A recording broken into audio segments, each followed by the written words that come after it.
लहानपणी संत नामदेव पंढरपुरात राहायचे. त्यांच्या वडिलांचे नाव होते दामाशेट्टी व आईचे गोडाई. दामाशेट्टी व्यवसायाने शिंपी होते व ते मोठे विठ्ठल भक्त होते. जेव्हा गोडाईचा स्वयंपाक कोण व्हायचा तेव्हा ते स्वतः नैवेद्याचे ताट घेऊन मंदिरात जात व नैवेद्य दाखवे. एक दिवशी त्यांना कामानिमित्त बाहेर जायचं होतं. त्यांनी नामदेवांना बोलवलं आणि सांगितले की नामदेवा, आज मी कामानिमित्त बाहेर जातोय. आज तुला नैवेद्य दाखवायला मंदिरात जायचं आहे. नैवेद्य दाखवताना त्याला उष्ट करायचं नाही व त्याच्यात घाण पडायला द्यायची नाही. आज सांडायचं तर नाहीच नाही.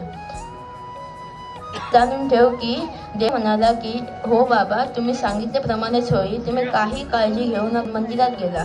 गाभाऱ्यात त्याने विठ्ठलाच्या मूर्तीसमोर नैवेद्याचे ताट ठेवले आणि म्हणाला, देवा, मी इथेच बसतो, तुम्ही नैवेद्य खा.